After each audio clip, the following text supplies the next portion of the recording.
আসসালামু আলাইকুম। আজ 1 এপ্রিল 2024 সাল। রূপসী বাংলার অনুষ্ঠান আমরা আবার নতুন করে শুরু করতে যাচ্ছি। এটা মূলত প্রতি সপ্তাহে প্রচারিত হবে। এতে অতীত দিনের অনেক ছবি, গান, খবর এগুলো স্মৃতি হিসেবে দেখানো হবে এবং সর্বকালের মানে বিষয়ে আমরা কিছু কিছু আলোকপাত করব। তো আমাদের অনুষ্ঠানটা কিছুটা মানে মনে হতে পারে, অসংলগ্ন মনে হতে পারে, কারণ অনেক খবর আছে যেগুলো হয়তো 25 বছর আগের খবর, আর অনেক গান আছে যদি শিল্পীরা হয়তো অনেকে বেঁচে নেই, অনেক ঘুষোঘুষিও আছে, যারা অনেকে বেঁচে নেই, আমরা এখনও বেঁচে আছি। তাই স্মৃতিচারণমূলক এই অনুষ্ঠান, আশা করি আপনারা বিরক্ত বোধ করবেন না। আমরা এটা প্রথম শুরু করতে যাচ্ছি। এটা অনেকটা এপ্রিল ফুলের মতো মনে করতে পারেন। তো প্রথমে আমরা এখানে দেখাচ্ছি সেই 1988 সালে বর্তমান প্রধানমন্ত্রী শেখ হাসিনা যখন নিউ ইয়র্কে এসেছিলেন, তখন প্রথম রূপসী বাংলার সাথে যে সাক্ষাৎকার দিয়েছিলেন, আমি সেই সাক্ষাৎকার নিয়েছিলাম। তাতে তিনি কি কথা বলেছিলেন, আজকে 2024 সালে তার কথার সাথে কাজের সাথে কতটুকু সঙ্গতি আছে না আছে এইসব তুলে ধরার জন্য, সেই সময় শিল্পীরা কীভাবে গান গেয়েছেন, সেই সময় ঘুষোঘুষিরা কীভাবে ঘোষণা করতেন। আজকে অনেক টিভি অনেক প্রচার হয়েছে। তখন রূপসী বাংলাই ছিল বাংলাদেশের দ্বিতীয় টেলিভিশন, বিটিভির পরেই। 1987 সনের 14 নভেম্বর রূপসী বাংলা শুরু হয়েছিল। কিন্তু রূপসী বাংলাকে অতীতে কোনো সরকারি অনুমতি দেয় নাই, কারণ আমরা সত্য কথা বলেছি, আমরা স্পষ্ট কথা বলেছি। সব সরকারই তাদের নিজস্ব দলীয় প্রচার মাধ্যম হিসাবে প্রায় অর্ধশত টেলিভিশনের অনুমতি দিয়েছে, রূপসী বাংলাকে দেয়নি। কিন্তু রূপসী বাংলাই ছিল বহির্বিশ্বে প্রথম বাংলা টেলিভিশন, এবং বাংলাদেশেও বিটিভির পরেই প্রথম টেলিভিশন। যাই হোক, অনুষ্ঠান দেখে আপনাদের মন্তব্য জানাবেন ইন্টারনেটে। আপনাদেরকে আবারও ধন্যবাদ, শুভেচ্ছা রইল পরবর্তী অনুষ্ঠান দেখার জন্য। আসসালামু আলাইকুম। দর্শক মণ্ডলী, আজ আমি ইন্টারভিউ করছি বাংলাদেশ আওয়ামী লীগের সংগ্রামী সভানেত্রী, জাতির জনক বঙ্গবন্ধু শেখ মুজিবুর রহমানের সুযোগ্য কন্যা শেখ হাসিনা, যিনি এখন যুক্তরাষ্ট্র সফরে রয়েছেন। রূপসী বাংলার পক্ষ থেকে আমি বেগম শেখ হাসিনাকে কিছু একান্ত প্রশ্ন রাখবো। আচ্ছা হাসিনা আপা, আপনাকে আপা বলছি, যুক্তরাষ্ট্র সফরের আপনার উদ্দেশ্যটা কি?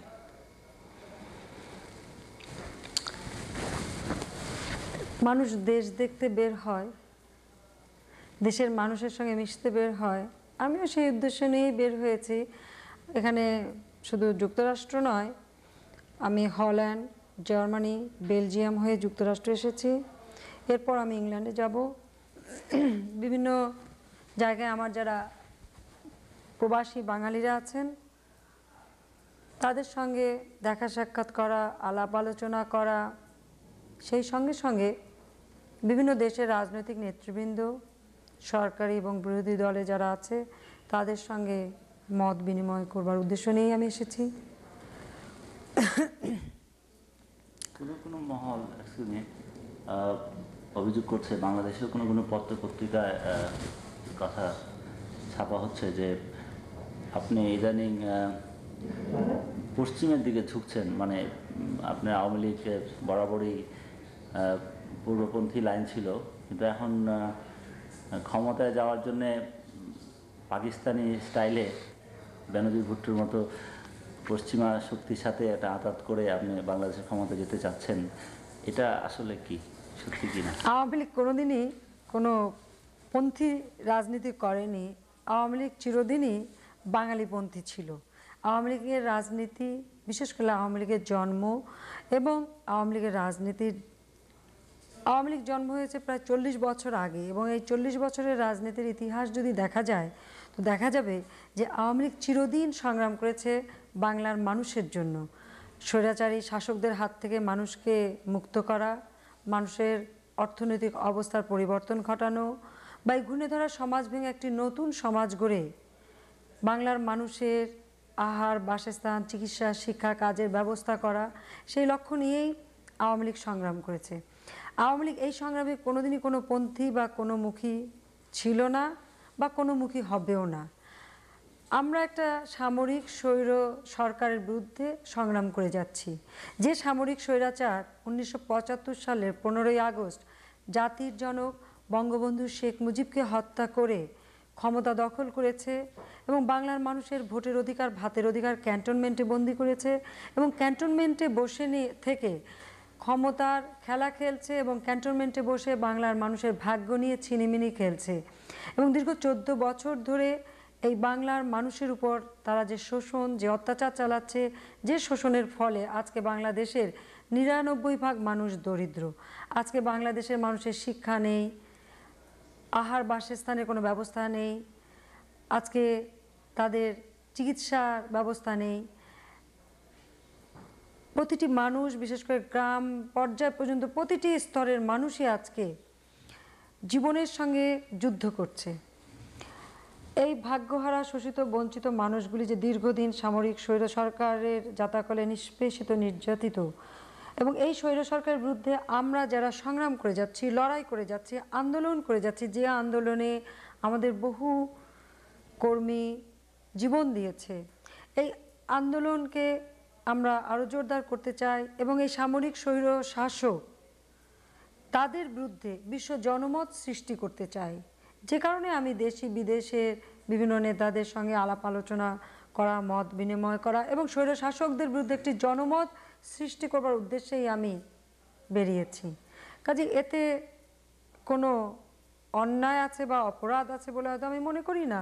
আমি যা করছি সেটা করছি আমার দেশের মানুষের স্বার্থে, দেশের মানুষকে সাহায্য করবার জন্য বা এই আন্দোলনকে আরও এগিয়ে নিয়ে যাবার জন্য।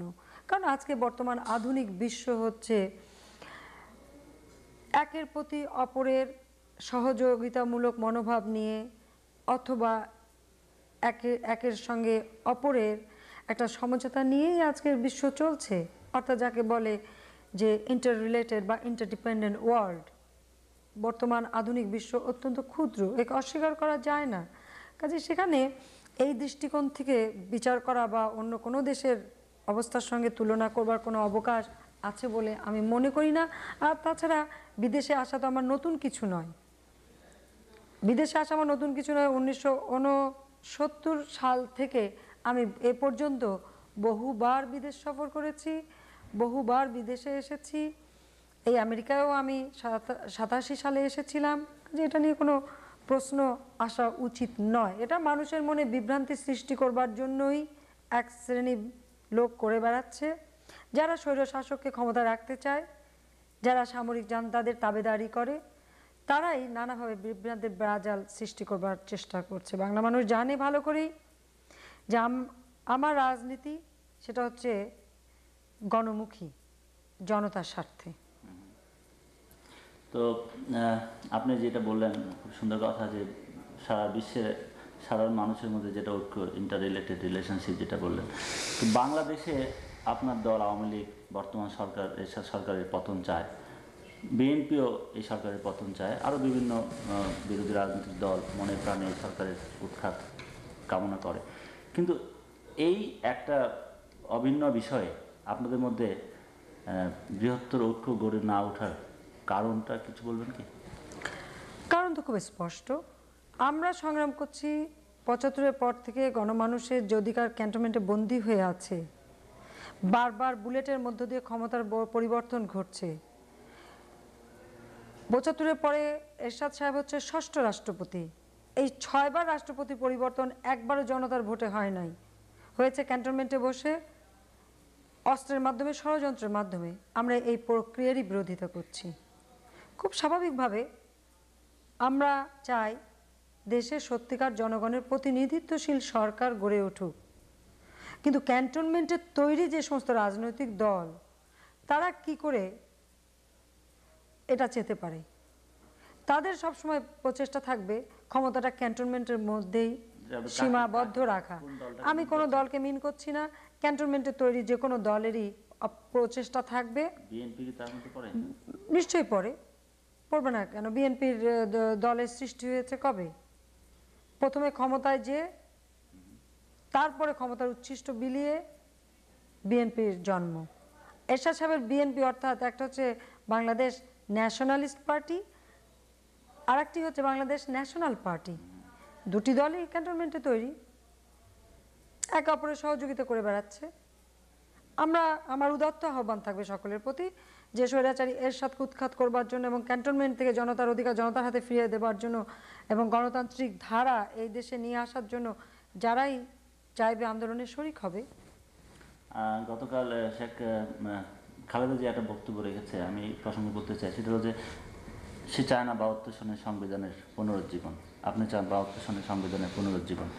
এই যে সংবিধানের গত একটা বিরাট বৈষম্য দুটি বৃহত্তর দলের মধ্যে আছে কাজ করছে, এই বৈষম্য জিয়ে রেখে বজায় রেখে আপনি কি মনে করেন কোনোদিন এরশাদ সরকারকে উৎখাত করা সম্ভব? আপনি যে আগের প্রশ্নটা করেছেন তার উত্তরটা কিন্তু আপনি এই প্রশ্নেই দিয়ে দিলেন। কারণ সংবিধান আমাদের একটাই, সেটা হচ্ছে 72 সালে রচিত সংবিধান। এই সংবিধানকে পঞ্চম সংশোধনী দিয়ে আমাদের 4 মূল নীতিকে বিসর্জন দেওয়া হয়েছে।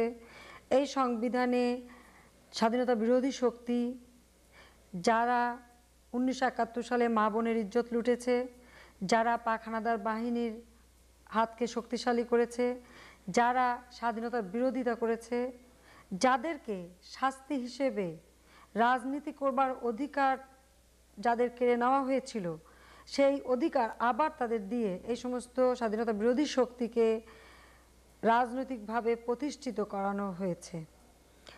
আমরা 72-এর সংবিধানের ভিত্তিতে সংসদীয় গণতন্ত্র চাই। তার কারণ হচ্ছে আমরা রাষ্ট্রীয় কাঠামোতে বা সরকার পদ্ধতিতে বা একটি সরকার গঠনে আমরা জনতার অংশীদারিত্ব নিশ্চিত করতে চাই। আমরা চাই সরকার গঠিত হবে জনতার ম্যান্ডেট নিয়ে। সেই সরকার যদি জনতার আশা আকাঙ্ক্ষার প্রতিফলন ঘটাতে না পারে, জনতার ভোটে সেই সরকারের পরিবর্তন ঘটাতে পারবে।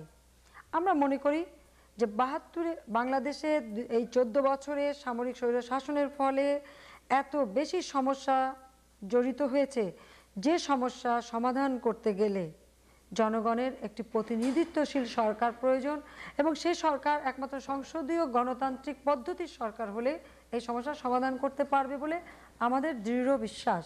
এবং এখানে জনগণের সরকার কাঠামোতে বা সরকার গঠনে জনতার অংশীদারিত্ব নিশ্চিত থাকবে। সে কারণে আমরা কাজ করে যাচ্ছি। বঙ্গবন্ধু 4th সংশোধনী এনেছিলেন একদলীয় বাকশাল পদ্ধতি, তো আপনি কি সেটাকেও এখন গ্রহণ করছেন? আমরা আগেই বলেছি যে আমরা চাচ্ছি 72-এর সংবিধানের ভিত্তিতে সংসদীয় গণতান্ত্রিক পদ্ধতি নিয়ে আসতে। এই কথা বলার পরে তো ওই প্রশ্ন আসে না।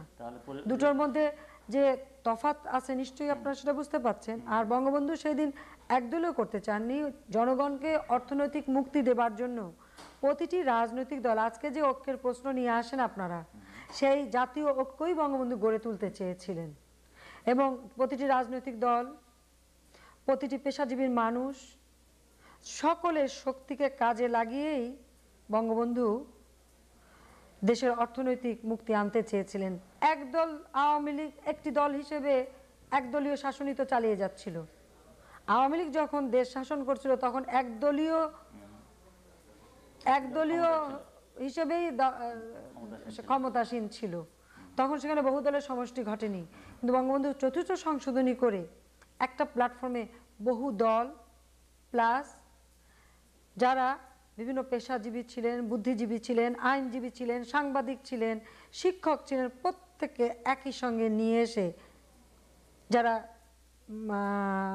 সবাইকে একসঙ্গে নিয়ে এসে তিনি দেশ গড়ার কাজে আত্মনিয়োগ করতে চেয়েছিলেন। একদিকে বঙ্গবন্ধু সমস্ত জাতিকে ঐক্যবদ্ধ করলো, সেটার নিন্দা করবেন, আবার অপরদিকে বলবেন ঐক্যবদ্ধ হও।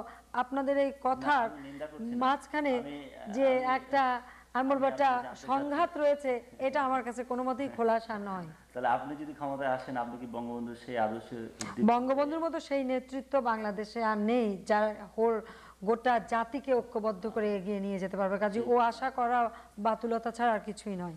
ধন্যবাদ। আমার পরবর্তী প্রশ্ন, আপনি হয়তো শুনেছেন সম্প্রতি কলকাতার আজকাল পত্রিকার একটা রিপোর্ট, ধারাবাহিকভাবে বেরিয়েছে যে রাজীব গান্ধী সরকার বাংলাদেশকে দ্বিখণ্ডিত করে যশোর, খুলনা, বরিশাল, পটুয়াখালী এবং সীমান্তবর্তী কয়েকটি জেলাকে নিয়ে একটি হিন্দু রাষ্ট্র গঠন করার আদি বঙ্গভূমি আন্দোলনের যেটা পরোক্ষ সমর্থন করে একটা ব্যাপকভাবে যে ঢাকা শহরে এখন আলোড়ন সৃষ্টি হয়েছে। তো আপনি আওয়ামী লীগের সভানেত্রী হিসাবে এই খবরটা এবং ভারতের এই ধরনের কর্মসূচি যদি আসলে থাকে, এটাকে আপনি কীভাবে মূল্যায়ন করবেন? ভারত যদি এ ধরনের কিছু করে থাকে, নিশ্চয়ই সরকার ভারতের কাছে সে প্রতিবাদ করবে, এটা সরকারের কর্তব্য। দ্বিতীয় কথা আমি বলবো যে এ ধরনের যে ঘটনা আজকে ঘটছে বা যে কথাটা উঠছে, এর জন্য আমাদের সরকারই দায়ী। এই কারণে দায়ী যে অষ্টম সংশোধনী দিয়ে দেশকে বা জাতিকে মানে দ্বিধাবিভক্ত করার কাজটি এই সরকাররাই করেছে। কারণ 1971 সালে মুক্তিযুদ্ধ চলাকালীন সময়ে এদেশের হিন্দু, মুসলমান, খ্রিস্টান, বৌদ্ধ, উপজাতি সব দেশ নির্বিশেষে প্রত্যেকে এক হয়ে লড়াই করেছে, সংগ্রাম করেছে, দেশ স্বাধীন করেছে। একই সাথে সে মুসলমান হোক, সে হিন্দু হোক, সে খ্রিস্টান হোক, সে বৌদ্ধ হোক, সে উপজাতি হোক, একই সাথে একই ধারায় রক্ত মিলিত হয়েছে মুক্তিযুদ্ধের সময়।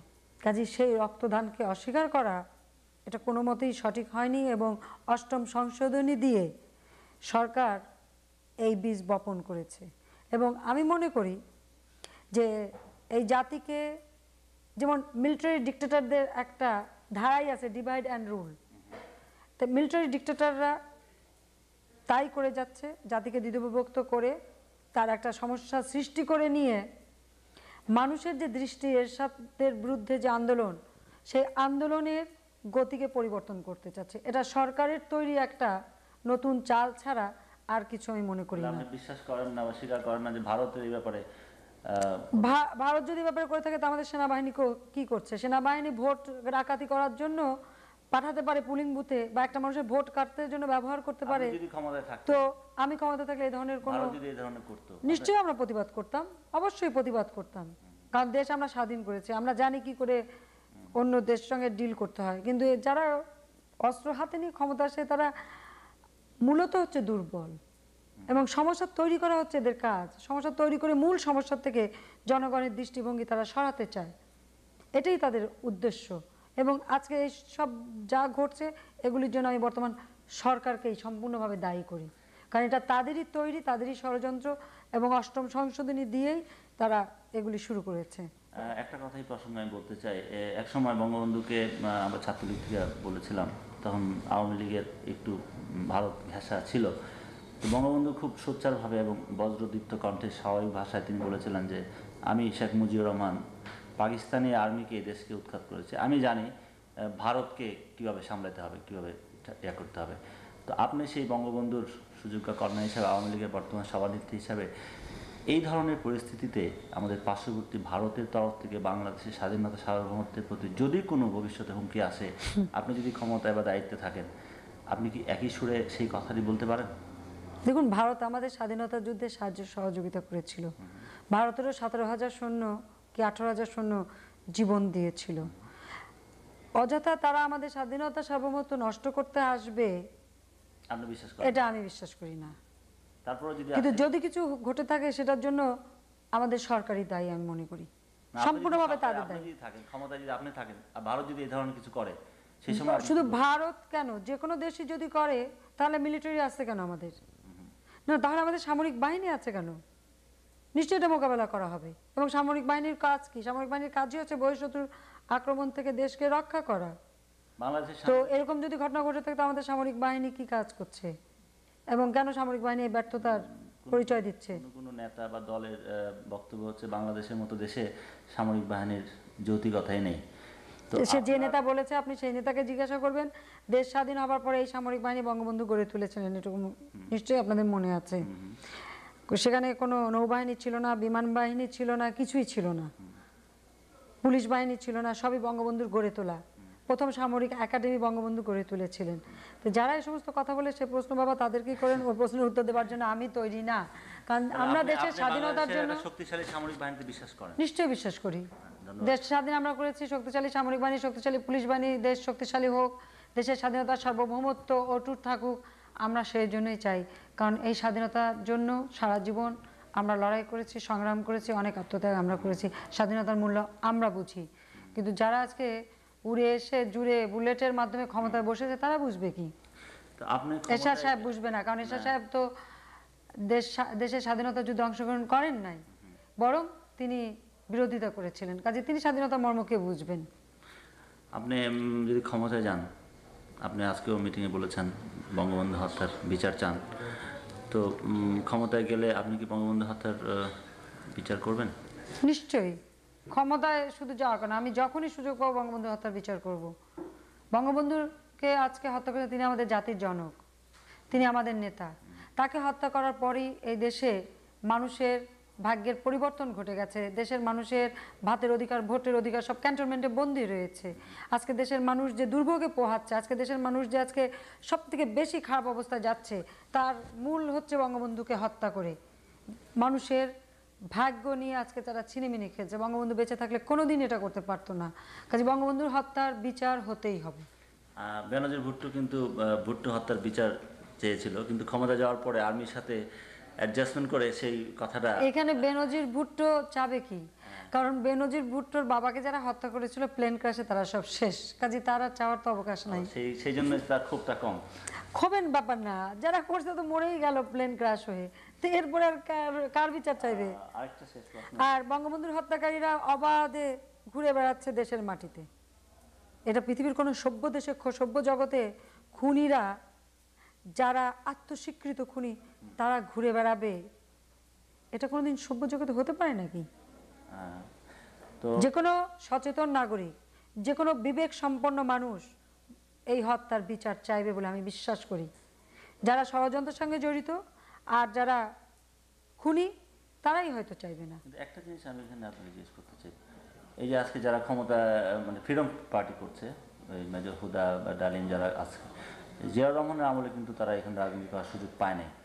তো আপনি কোথাও কোথাও বঙ্গবন্ধুর হত্যার জন্য জিয়াউর রহমানকে দায়ী করেছেন, কিন্তু আজকে এরশাদের শাসন আমলে ওই সত্যিকারের হত্যাকারীরা বাংলাদেশের রাজনীতি করার সুযোগ পাচ্ছে। এই প্রসঙ্গে আপনার ক্ষোভটা? এই খুনিদেরকে আইনের হাত থেকে, বিচারের হাত থেকে রক্ষা করেছে জিয়াউর রহমান। কেন ইনডেমনিটি অ্যাক্ট করে পঞ্চম সংশোধনীতে নিয়ে এসে কেন মুস্তাক হবে? আপনারা এমপি ছিলেন, সংবিধান পড়বেন না আপনারা? না, কোন সংবিধানে তখন পরিবর্তন হয়েছে। সংবিধানে যেটা সংযুক্ত করা হয়েছে পঞ্চম সংশোধনী। পঞ্চম সংশোধনী হয়েছে জিয়াউর রহমানের আমলে। প্রথম জিয়া যে নির্বাচন করে পার্লামেন্টে বসে, সেই পার্লামেন্টে পঞ্চম সংশোধনী নিয়ে আসা হয়েছে। এবং নিশ্চয়ই সেই পার্লামেন্টে আপনি মেম্বার ছিলেন নাকি? হ্যাঁ, তাই বলেন। সেই জন্য এখন এটাকে ডিফেন্ড করতে যাচ্ছেন। আমি বলতে চাই, জিয়াউর রহমান পঞ্চম সংশোধনী দিয়ে সংবিধানে হত্যার বিচার হবে না এই আইন সংযোজিত করেছে, যা পৃথিবীর ইতিহাসে কোনো দেশে এ ধরনের কোনো আইন থাকতে পারে না। জিয়াউর রহমান এই সমস্ত খুনিদেরকে বিভিন্ন দূতাবাসে চাকরি দিয়ে পুরস্কৃত করেছে। আর এটা আমার কথা না, ওই কর্নেল রশিদ ফারুকের যে স্টেটমেন্ট বিবিসিতে ছিল তাতে স্পষ্ট আছে যে জিয়া তাদের সঙ্গে যে ছিল। এবং আমাদের যখন আন্দোলন চলে, সেই আন্দোলন চলাকালীন সময়েও কর্নেল ফারুক রশিদ বিভিন্ন সময় তাদের বক্তব্যে এবং স্টেটমেন্টে বলে, কিন্তু বিএনপি কোনোদিন তাদের পক্ষ থেকে এর প্রতিবাদ করেনি। এমনকি একবার লিয়াজো কমিটিতে এটা নিয়ে কথা ওঠে এবং তাদেরকে বলা হয় তোমরা প্রতিবাদ করো, তাও তারা করেনি। কাজে এটা তো আমার বলার অপেক্ষা রাখে না, এখানে আমার বলার কোনো অপেক্ষাই রাখে না। যেখানে যারা খুন করেছে তারাই বলছে তাদের সাথে কারা ছিল, এবং জিয়াউর রহমানের স্ত্রী অথবা তার পার্টির লোক কেউ এর কোনো প্রতিবাদও করেনি। কাজে এখানে আমি বলছি সেটা বলছেন কেন? এটা তো ৭৫ সালের থেকে খুনিরাই বলছে, এবং তার প্রতিটি কর্মকাণ্ডই তো খুনিদের পক্ষে। আজকে খুনির অবাধে ঘুরে বেড়াচ্ছে কার জন্য? যদি জিয়াউর রহমান তাদেরকে আইনের হাত থেকে মাপ না করত, যদি তাদেরকে বিভিন্ন দূতাবাসের চাকরিতে পুরস্কৃত না করত, তাহলে তারা আজকে ঘুরে বেড়াতে পারতো না। হ্যাঁ, সেটা অবশ্য ঠিক। তবে এই বর্তমান সরকারকে উৎখাত করার জন্য আওয়ামী লীগের সভানেত্রী হিসাবে আপনার সর্বশেষ স্ট্র্যাটেজি কি বা পরিকল্পনা কি? আমরা গণ আন্দোলন করব। আমরা ৭ দফা কর্মসূচি দিয়েছি। সেই কর্মসূচিতে বর্তমান সরকারের উৎখাত, তার পরবর্তী আমরা কোন পদ্ধতির সরকার চাই, কী ধরনের আর্থসামাজিক কর্মসূচি চাই, প্রতিটি স্তরে মানুষের জন্য কি কি কর্মসূচি থাকবে তার বিশদ কর্মসূচি ঘোষণা দিয়ে আমরা 7 দফা দিয়েছি। আমরা স্বৈরাচারী এরশাদের পতন চাই, সঙ্গে সঙ্গে আমরা এই 7 দফার বাস্তবায়ন চাই। অচিরেই কি কোনো আন্দোলনের কর্মসূচি? আমাদের আন্দোলন এখনো চলছে। এটা তো স্থিমিত হয়ে গেছে। স্থিমিত হয় না আন্দোলন কখনোই, তো একসঙ্গে একই লেভেলে থাকতে পারে না। আপনি যখন কথা বলেন আপনার কথার আওয়াজও কি একই লেভেলে কখনো থাকে না, সেটা ওঠানামা করে। তার মানে এই না যে আপনার গলাটা বন্ধ হয়ে গেছে বা কথা বলা বন্ধ হয়ে গেছে। আন্দোলনের নিজস্ব গতিধারা আছে, সেটা যখন সময়ে হয়তো সেই গতির ওঠানামা অবশ্যই থাকবে, যেখানে আপনার নদীতেও জোয়ার ভাটা আছে। তাহলে আপনি বলছেন আন্দোলন আপনি আমাদের আজকে আমি এই যে ঘুরে বেড়াচ্ছি, এটাও কি আন্দোলনের একটি অংশ নয়? আমি যে বিশ্ব জনমত সৃষ্টি করতে চাচ্ছি, আমি এই যে এখানকার বাঙালিদের সঙ্গে আজকে যে দেখা করলাম, মিটিং করলাম, এটাও কি আন্দোলনের একটি অংশ নয়? আমাদের প্রতিটি কর্ম পদ্ধতি, প্রতিটি কর্মসূচি হচ্ছে আন্দোলনের একটি অংশ। কাজে আন্দোলন নেই বললে তো চলবে না। এটা দুর্বার আন্দোলন নেই এই মুহূর্তে। হ্যাঁ, দুর্বার হবে, যে কোনো সময় হবে। এই ব্যাপারে পরবর্তী কর্মসূচি নিশ্চয়ই থাকবে কর্মসূচি এখনো আমাদের চলছে। সবশেষ প্রশ্ন, যে আমাদের এখানকার বাংলা টেলিভিশন রূপসী বাংলা, এর দর্শকদের উদ্দেশ্যে রূপসী বাংলা সম্পর্কে আপনার মুখ থেকে কিছু শুনতে চাই। রূপসী বাংলা আজকে হায়নাদের কবলে। কোন হায়না? সামরিক জান্তা যারা। আমি বলছি রূপসী বাংলা টেলিভিশন। আমি তো আমার কথাটা শুনে তারপরে কোনো কমেন্ট করেন। আমি আপনার রূপসী বাংলার যারা দর্শক তাদের উদ্দেশ্যেই বলছি যে আমাদের রূপসী বাংলা আজকে সামরিক স্বৈরাচারী শাসক হায়নাদের কবলে। আজকে দেশের মানুষ অত্যাচারিত, নির্যাতিত, শোষিত। আজ গরিব দুঃখী মানুষের পেটে ভাত নেই, পরার কাপড় নেই, মাথা গোঁজার ঠাঁই নেই, শিক্ষার ব্যবস্থা নেই, চিকিৎসার ব্যবস্থা নেই। এই দুঃখী মানুষের হাড্ডিসার কঙ্কালসার দেহগুলি দেখিয়ে দেশ বিদেশ থেকে কোটি কোটি টাকার সাহায্য নেওয়া হয়, যা লুটে খায় ওই ক্ষমতাসীনরা, একটা ক্ষুদ্র গোষ্ঠী যারা বাংলার মানুষের রক্ত চুষে খাচ্ছে। সেই দুঃখী বাঙালি আজকে এই স্বৈরাচারের হাত থেকে মুক্তি চায়। তাই রূপসী বাংলার যারা দর্শক তাদের কাছে আমার এই আহ্বান থাকবে যে আপনার রূপসী বাংলাকে এই হায়নাদের কবল থেকে বাঁচাবার জন্য আপনারা এগিয়ে আসুন। এই স্বৈরাচারীর বিরুদ্ধে আপনারাও জনমত সৃষ্টি করুন। বাংলার মাটি ও মানুষ আপনাদের সাহায্য চায়, মুক্তিকামী মানুষ আপনাদের সাহায্য চায়। এবং আপনারা যারা প্রবাসে আছেন তাদেরকেও আমি বাংলার সেই দুঃখী মানুষের পক্ষ থেকে সেই আহ্বানই জানিয়ে যাচ্ছি। বিদেশে হাজার হাজার মাইল দূরে থাকেন, কিন্তু একবার আপনারা চিন্তা করে দেখুন যে বাংলার সেই ঘুঘু ডাকা, ডাহুক ডাকা, মেঠো পথ আপনাদের হাতছানি দিয়ে ডাকছে কি না। নিশ্চয়ই বাংলার ওই কুলুকুলু ধারায় যে নদী বয়ে যায় সেই সুর আপনাদের মনে নিশ্চয়ই ক্ষণিকের জন্য হলেও আলোড়ন সৃষ্টি করে, আপনাদের ডাক দেয়। কাজে বাংলা মা আপনাদের মুখ চেয়ে আছে হায়নাদের কবল থেকে, স্বৈরাচারী সামরিক জান্তাদের কবল থেকে দেশ ও জাতিকে রক্ষা করবার জন্য যে যেখানে যার যতটুকু শক্তি আছে তাই দিয়ে আসুন, দুঃখী মানুষের পাশে দাঁড়ান, সেই আহ্বান আমি জানাই। সেই সঙ্গে সঙ্গে দর্শকবৃন্দকে আমি আমার শুভেচ্ছা জানাচ্ছি। আপনাদের সুখী সমৃদ্ধশালী জীবন কামনা করি এবং আপনাদের কাছ থেকে আমি যে লড়াইয়ে আছি, যে সংগ্রামে আছি তার জন্য দোয়া চাই, আশীর্বাদ চাই। আপনাদেরকে শুভেচ্ছা, ধন্যবাদ। রূপসী বাংলার পক্ষ থেকে আপনার এই এত ব্যস্ততার মধ্যে দীর্ঘ সময় দিয়ে আমাদের দর্শকদের সঙ্গে কথা বলার জন্য রূপসী বাংলার পক্ষ থেকে আপনাকে আন্তরিক ধন্যবাদ এবং আপনার আন্দোলনে রূপসী বাংলা ইনশাআল্লাহ সহযোগিতা দেবে। ধন্যবাদ। চাকরি গেছে খগন মেয়ার।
হেরে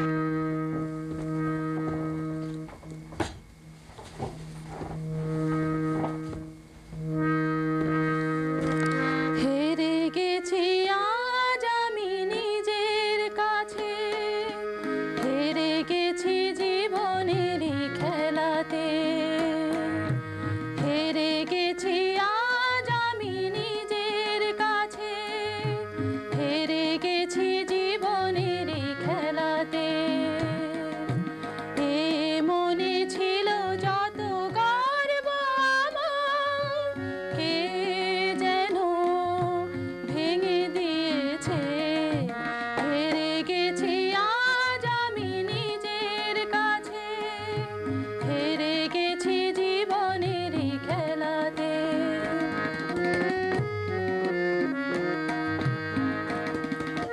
প্রেমের এই ফাঁদ পাতা ভুবনে, কে কোথায় ধরা পড়ে কে জানে। সব কিছু যেন ভাগ্য লেখা, প্রেমের এই ফাঁদ পাতা ভুবনে, কে কোথায় ধরা পড়ে কে জানে। সব কিছু যেন ভাগ্য লেখা, আমি তাই সেই ফাঁদে ধরা পড়েছি। হেরে গেছি আজ আমি নিজের কাছে, হেরে গেছি জীবনেরই খেলাতে।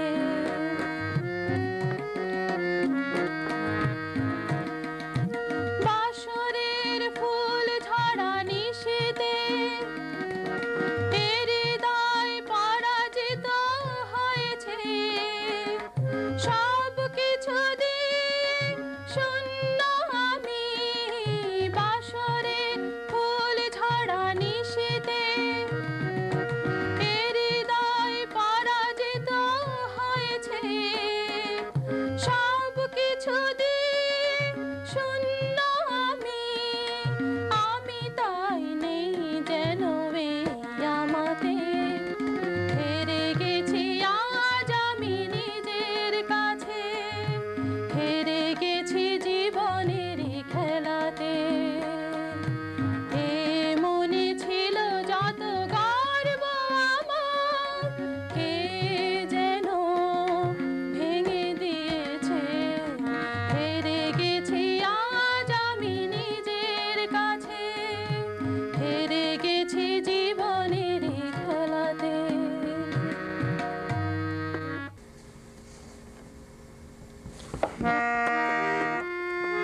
ভোলা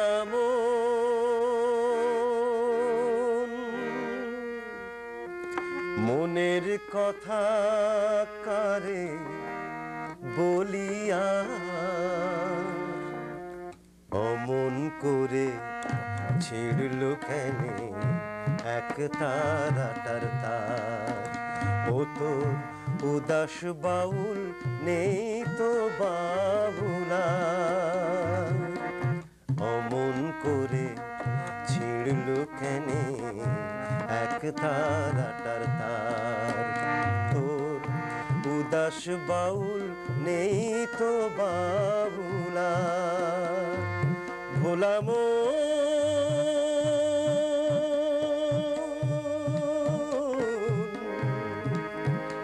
মন আমার।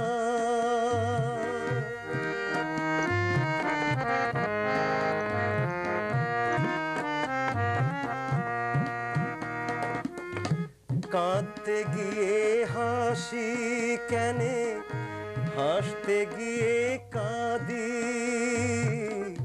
ভালোবাসার আদালতে হইলাম আমি বাদী। কাঁদতে গিয়ে হাসি কেনে, হাসতে গিয়ে কাঁদি, ভালোবাসার আদালতে হইলাম আমি বাদী। সংসারে কি সাজিলাম রে এই বুঝি কি সাজ, মনের কথা কারে বলিয়া। করে ছিঁড়ল ফেনে এক তারাটার তার। তো উদাস বাউল নেই তো বাবুলা, ভোলা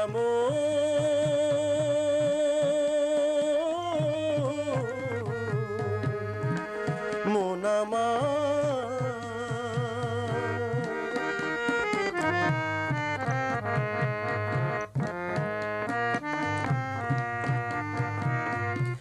এত বড় আকাশ তলে জীবন কেনে ছোট,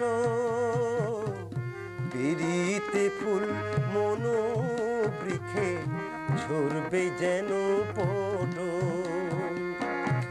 এত বড় আকাশ তলে জীবন কেনে ছোট,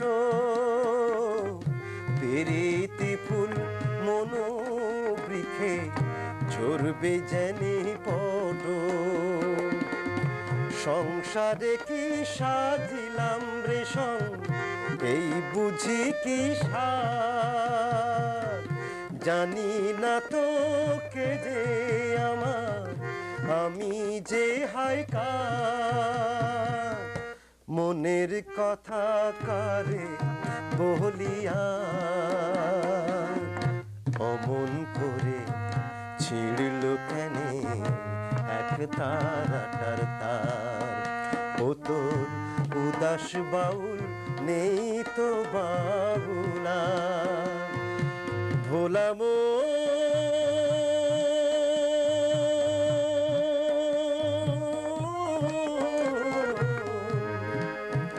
মন আমার।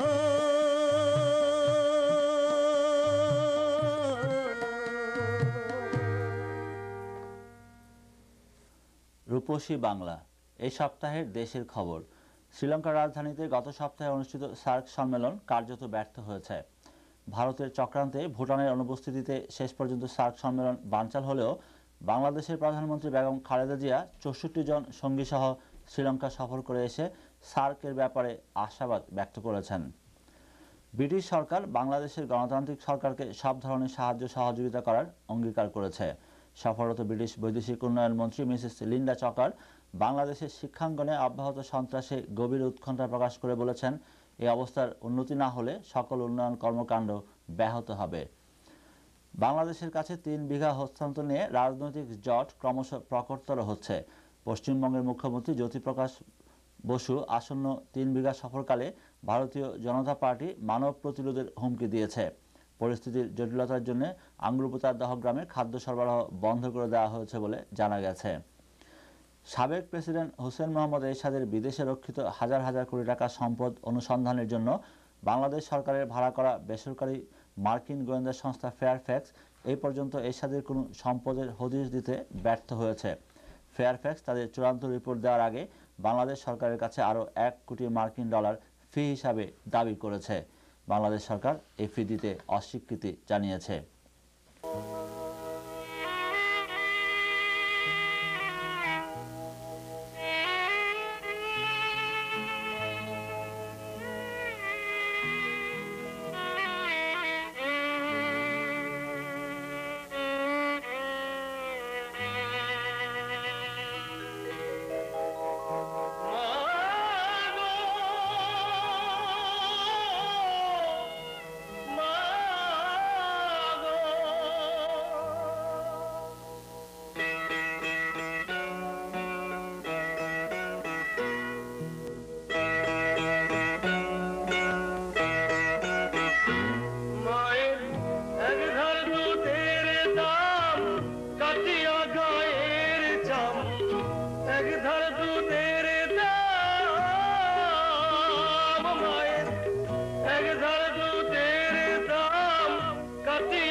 চলে গেল ফিরায় আইলো না, পিতা আনন্দে মাতিয়া সাগরে ফেলিয়া সেই যে চলে গেল ফিরায় আইলো না। মায়ের ধরিয়া জঠরে কত কষ্ট করে,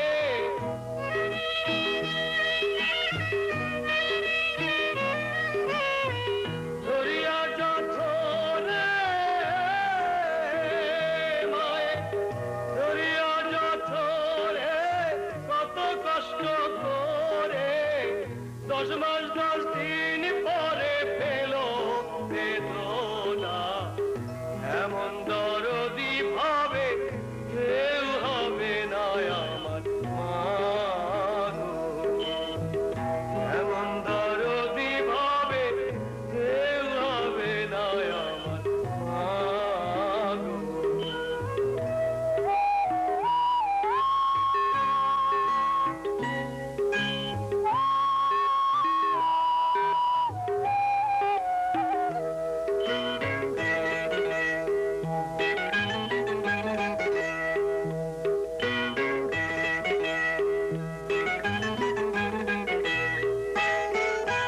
কি বলবো প্রসবের ব্যথা, মা বিনে সেই ব্যথা কেউ তো বুঝবে না মা গো। কি বলবো প্রসবের ব্যথা, মা বিনে সেই ব্যথা কেউ তো বুঝবে না মা গো। মায়ের ঠেকিয়া সন্তানের দায় অকালে মা প্রাণ হারায়,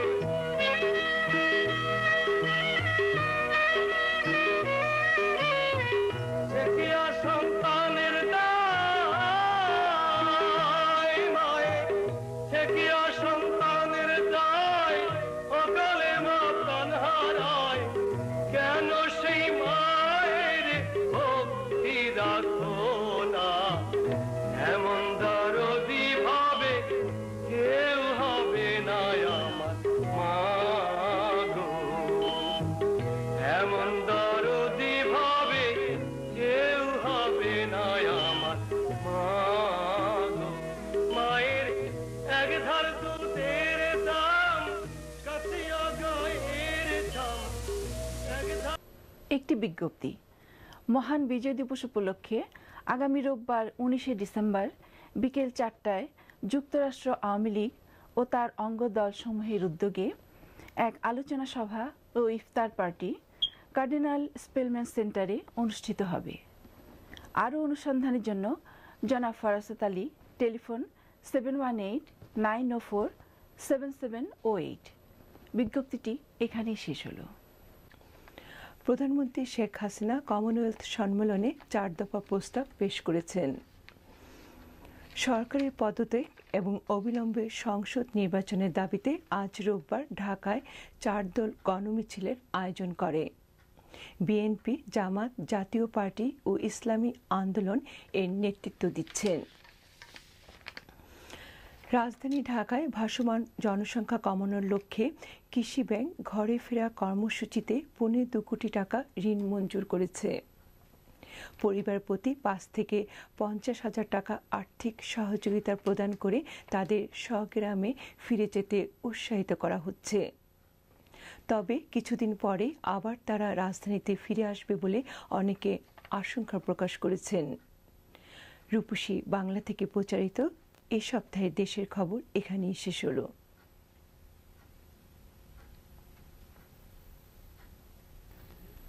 রূপসী বাংলা আজ রোববার 21শে নভেম্বর 1999। এই সপ্তাহের স্থানীয় সংবাদ পড়ছি নার্গিস আহমেদ। জাতিসংঘের অন্যতম শাখা ইউনেস্কো বাংলাদেশের শহীদ দিবস 21শে ফেব্রুয়ারিকে আন্তর্জাতিক মাতৃভাষা দিবস হিসেবে ঘোষণা করেছে। বাংলাদেশের এই প্রস্তাবে 27টি দেশ সমর্থন দেয়, তার মধ্যে পাকিস্তান ও ভারতও রয়েছে। American association of Bangladeshi engineers and architect এর বার্ষিক সাধারণ সভা গত শনিবার 13ই নভেম্বর অ্যাস্টোরিয়ায় অনুষ্ঠিত হয়। সভায় বিভিন্ন সাংগঠনিক বিষয়ে আলোচনা হয়। প্রবাসী শিল্পী স্বপ্না কাউসার দূর পরবাস নামে একটি গানের সিডি প্রকাশনা উৎসব অনুষ্ঠিত হবে আজ রোববার সন্ধ্যা 6টায় অ্যাস্টোরিয়ার কস্তুরী কান্ট্রি ক্লাবে। শিল্পী তার গানের সিডি প্রকাশনায় সকল সংস্কৃতি মনাদের আমন্ত্রণ জানিয়েছেন। অনুসন্ধানের জন্য 7185922409। বাংলাদেশ কমিউনিটি সেন্টার তৈরির উদ্দেশ্যে এক সভা গতকাল শনিবার জ্যাকসন হাইটসে অনুষ্ঠিত হয়। সভায় কমিটি গঠন সহ বিভিন্ন বিষয় আলোচিত হয়। বাংলাদেশের জাতীয় অধ্যাপক বিশিষ্ট শিক্ষাবিদ অধ্যক্ষ দেওয়ান মোহাম্মদ আজরফের মৃত্যুতে বিবেকানন্দ স্টাডি সেন্টার গভীর শোক প্রকাশ করেছে। আগামীকাল সোমবার দিবাগত রাত পবিত্র শবে বরাত সারা বিশ্বের মুসলমান সম্প্রদায় রাতটি ইবাদত বন্দেগীর মাধ্যমে পালন করবে। অ্যাস্টোরিয়ার আল আমিন জামে মসজিদ সারা রাত ব্যাপী কোরআন তেলাওয়াত ওয়াজ মাহফিলের কর্মসূচি গ্রহণ করেছে। ব্রুকলিনের দারুল জান্নাহ মসজিদ লাইলাতুল বরাত উদযাপনে আগামী 23শে নভেম্বর মঙ্গলবার মাগরিবের পর থেকে সারা রাত ব্যাপী ওয়াজ, মিলাদ মাহফিল, কোরআনখানি ও ব্যক্তিগত ইবাদতের আয়োজন করেছে।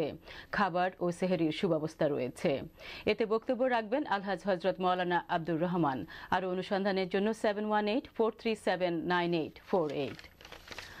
আহসানিয়া মিশনের উদ্যোগে তহবিল সংগ্রহ মধ্যাহ্নভোজ আজ দুপুরে বম্বে প্যালেসে অনুষ্ঠিত হবে। আর অনুসন্ধানের জন্য 7186583870। জাসাসের উদ্যোগে ঐতিহাসিক 7ই নভেম্বর পালিত হয় গত রোববার ব্রুকলিনে। বক্তাগণ 7ই নভেম্বরের চেতনা তুলে ধরেন। আওয়ামী যুবলীগের যুক্তরাষ্ট্র শাখার সম্মেলন প্রস্তুতি কমিটি গঠিত হয়েছে। এতে আব্দুর রহিম বাদশাহ আহ্বায়ক ও ইকবাল হোসেনকে সদস্য সচিব নিয়োগ করা হয়েছে। আওয়ামী লীগের কেন্দ্রীয় নেতা দৈনিক প্রভাত সম্পাদক জনাব মুজাফফর হোসেন পল্টু গত শুক্রবার সন্ধ্যায় জ্যাকসন হাইটে ঢাকার আলাউদ্দিন রেস্টুরেন্টে স্থানীয় সাংবাদিক এবং সুধীজনদের সাথে এক সৌজন্য সাক্ষাতে মিলিত হন। তিনি বিভিন্ন বিষয়ে মত বিনিময় করেন। এই ছিল এ সপ্তাহের স্থানীয় সংবাদ।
প্রচন্ড শীতেও আপনারা এই সালোয়ার কামিজ পাঞ্জাবি কেনাকাটা করছেন কেন?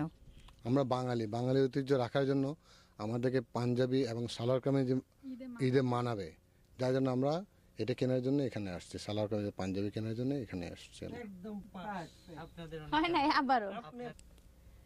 আমরা এখন এই ঈদের বাজারে দুজন ক্রেতার সাথে কিছু কথা বলবো। আপনারা কি কেনাকাটা করছেন আজকে ঈদের বাজারে? ঈদের জন্য সালোয়ার কামিজ বা শাড়ি বা আমার জন্য একটা পাঞ্জাবি, এই কেনাকাটা করার জন্য এখন আসছি আমরা ঈদের বাজারে। এই প্রচন্ড শীতেও পাঞ্জাবি সালোয়ার কামিজ দিয়ে ঈদ করছেন কেন? যেহেতু আমরা বাঙালি, আমাদের বাঙালি ঐতিহ্য বজায় রাখতে হলে আমাদেরকে সালোয়ার কামিজ মেয়েদেরকে এবং আমাদের পাঞ্জাবি পরে ঈদ করতে হবে, যার জন্য আমরা আজকে এটি কেনাকাটার জন্য এখানে এসেছি। আপনাকে অনেক ধন্যবাদ। আপনাকেও ধন্যবাদ, ঈদ মোবারক।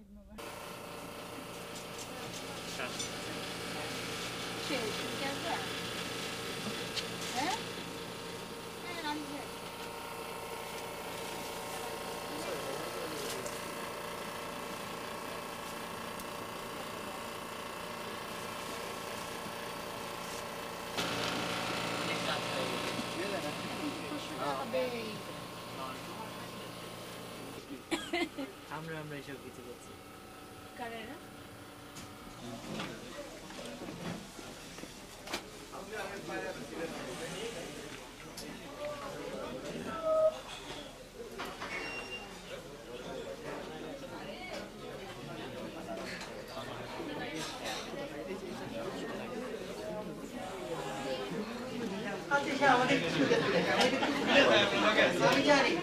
আনিস ভাই আমাদের নিয়ে না ভাই প্লিজ, আদারওয়াইজ আনিস ভাই প্লিজ আমাদের কাট করে দাও, আমাদের দেখা যাচ্ছে।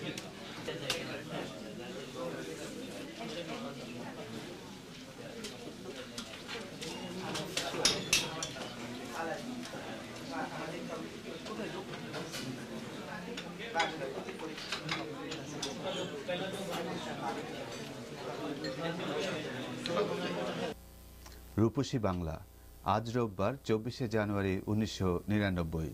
স্থানীয় সংবাদ পড়ছি মাসুম কাদের। প্রবাসে যথাযোগ্য মর্যাদায় পবিত্র ঈদ উল ফিতর উদযাপিত হয়েছে, তবে কতিপয় ধর্মীয় প্রতিষ্ঠান এবং নেতৃবৃন্দের ইগো সমস্যার কারণে এবারও প্রবাসে সোম এবং মঙ্গল এই 2 দিন ঈদ উদযাপিত হয়। 2 দিন ঈদ হওয়ার ফলে ঈদের আনন্দ যথেষ্ট ম্লান হলেও অ্যাস্টোরিয়া, ব্রুকলিন, জামাইকা, ব্রঙ্কস এবং ম্যানহাটনে একাধিক জামাত অনুষ্ঠিত হয়। বাংলাদেশ সোসাইটির নির্বাচনে অংশগ্রহণকারী মুজিব মিয়া পরিষদের ঈদ পুনর্মিলনী অনুষ্ঠিত হয় গতকাল শনিবার কস্তুরী কান্ট্রি ক্লাবে। আমাদের আজকের অনুষ্ঠান এখানেই শেষ হতে যাচ্ছে। আপনারা যে যেখানে আছেন ভালো থাকুন, সুন্দর থাকুন, সুস্থ থাকুন। আমি জাহানারা কাদের এখানেই বিদায় নিচ্ছি। খোদা হাফেজ।